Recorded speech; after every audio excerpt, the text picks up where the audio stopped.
මට මල්ලිට කියන්න දෙයක් තියෙනවා. මොකද කියන්නේ මොකද මගේ කරෙන්න ඕන? මල්ලි මොකද හිතන්නේ මේ සහේලි ගැන? සහේලිනේ තත්ත්වය ගැන?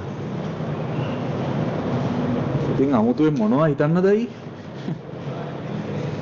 තායි හිතන්න දෙයක් නැහැ. මම ඒක පැත්ත බලati ගියෙත් නැත්තේ.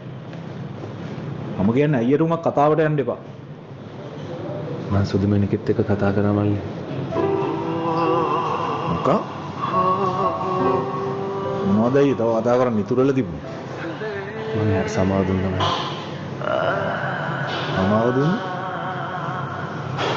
එයා කරේ සමාව දෙන්න පුළුවන් වැරදි? හා? කරන්න තියෙන ඔක්කොම කරලා අන්තිමට මැරෙන්නත් ගියා. ඒක සමාව දෙන්න පුළුවන් වැරදිද? අන්නත් ඒ මගේ කෙල්ල මල්ලි මගේ ජීවිතේ.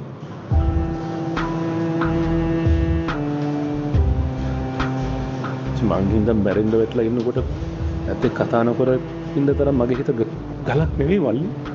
මමත් මිනිස්සෙක්. අනිත් මම ඇත්තේ කතා නොකර ඉන්න පින්න යා ජීවිතේ නැති කරගන්න ගියා කියලා මට දැනනකොට මට මං කියන මත්පිරියයි. මම කොහොමද මගේ දරුවත් එක්ක කතා නොකර ඉන්නේ?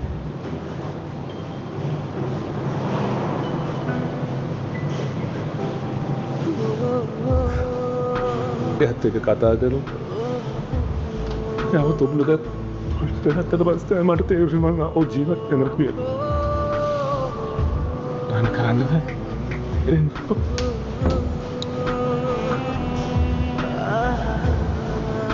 මල්ලි කියන්නේ මම වැරදි.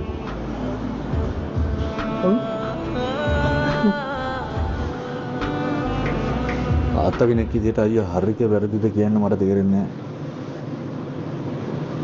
හැබැයි අරවින්ද රත්නායකට ওই තරම් පහතට වැටෙනවට මම කැමතියි.